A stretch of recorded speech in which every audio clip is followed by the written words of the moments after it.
How we doing? What's up, Danny? Good, how you doing? Congrats on the win, man. Thank you, bro. All right, we're gonna get something, I gotta ask you something different off the, we'll talk about the fight in a second. Man, you got a potty mouth on you. Yeah, I've always been this way. That's just how I am. I understand that it turns a lot of sponsorships away. It turns a lot of money away from me. It turns a lot of fans away. But that's just me. I always preach, be yourself, and that's who I am. I'm not going to tone it down. I'm not going to do anything different. That's me. If you don't like it, I don't give a shit. If you like it, go ahead. That's me. So my second question was, I think I know the answer, but what's your favorite swear word? Do you have one? It's fuck. It's by far. I use it every fucking sentence. It's just how I am. Do you really think that turns fans off, like legit? I mean, I think people tune into a lot of violence and a lot of trash talk like that, but I also know that I have a lot of haters out there. You know, I'm not dumb. I don't really pay attention to all the hate, but I do see it. You know, when I go on social media, I'm just bombarded with about 20 fucking hate things before I get to one positive thing, but I don't give a shit. I love it, and again, that's just who I am. I know a lot of people put on a fake persona and they do all this shit. If anything, it doesn't really help me. I don't get sponsorships because people are always like, oh, we want to sponsor you, but there's kids watching and all that shit. I don't give a fuck. I'm not in this for the money. I'm in there to beat the fuck out of somebody. I am so fucking happy right now that I just got that win. No amount of money or anything can trump my happiness. You were a pretty big, I think the biggest favorite on the card, betting-wise. Was he tougher in there than you thought he was going to be? It seemed like he clipped you with a few things. So. Well, he's very fucking powerful. Me and my camp, we knew that shit.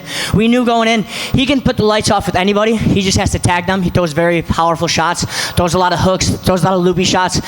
Sometimes those are easy to counter, but if you don't counter them and time it at the right spot, then you get fucking knocked out. I didn't feel like going to sleep in there. I feel like being an awake beast, and that's just what I did. You know, I knew I would face a little bit of adversity in there because when you got a young kid in there that's just gunning guns blazes, nothing to lose, you get their best fight, and I knew I would get his best fight, but that's nothing compared to what I see. Did you figure that, you know, his best version would include, you know, going after a leg like that? And then secondly, it was how tight was it? I mean, obviously he got out of it pretty quickly, but did he have it? You know, it's funny because I was watching one of his old fights about 6 years ago.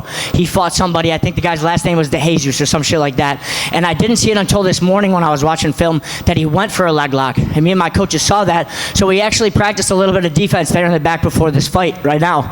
I didn't think he was going to break it out just because that's so risky, man. In MMA, if you don't get it, you keep getting clipped, hit in the face repeatedly if you don't get that submission. So props to him for going for it. That's a kid that didn't really give a shit about anything and just went for it.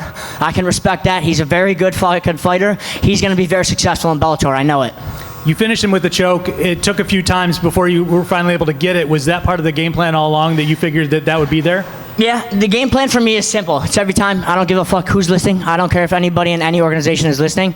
I do the same fucking shit. Try to fucking stop it. If I take it to the ground, your grappling is not going to be as good as mine. I wanted to throw the hands a little bit more. I did more than my other fights this fight. I think I clipped him a couple times, hit him with a bunch of calf kicks. Really wanted my hands to go. You know, I was DMing with Mark Zuckerberg before this fight, and he said, good luck tonight. Let's see the hands flow. That encouraged me to let the hands flow, so shout out to Zuck for fucking having me throw some punches, having me clip the guy.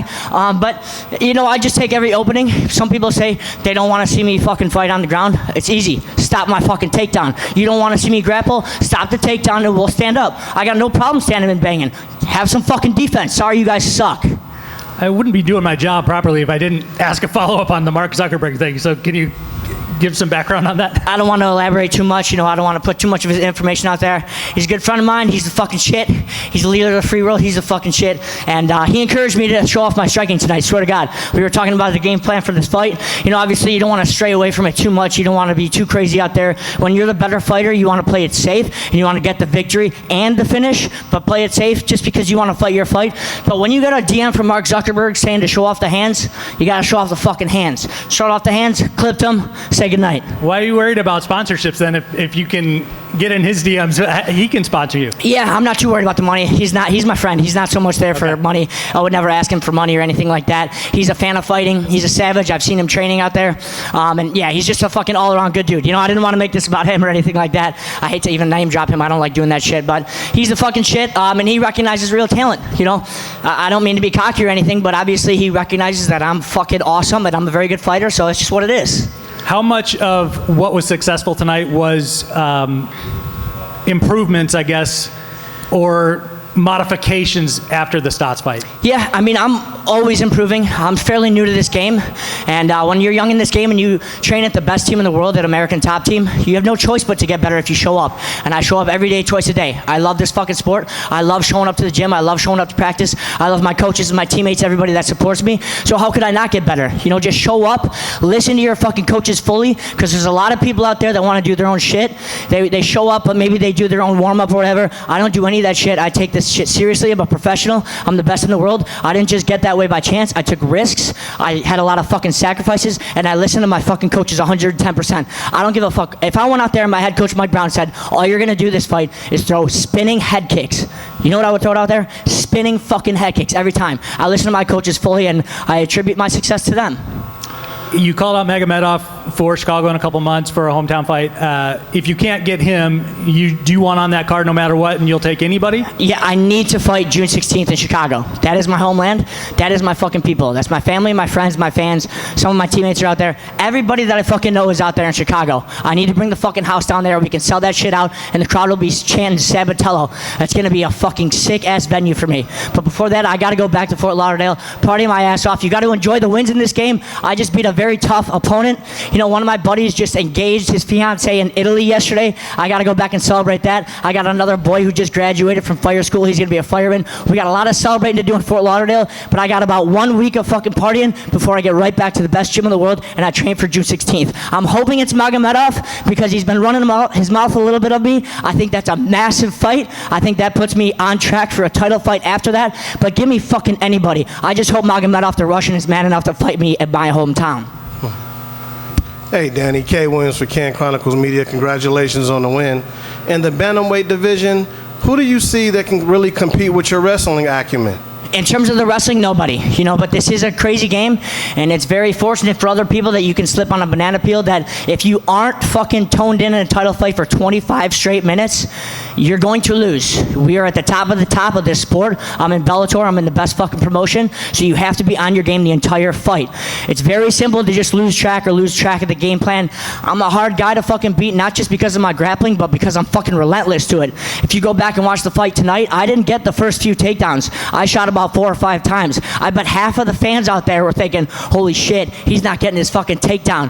You know what I'm thinking there? I'm thinking money in the bank. He stopped these takedowns. He's getting a little bit tired each one. Just fucking go, go, go. Keep going at him. It'll eventually come. That's my mindset. Just grind this motherfucker out. So I fucking kept going. I kept shooting. I'll get to my attack. I get my position. Boom. Done.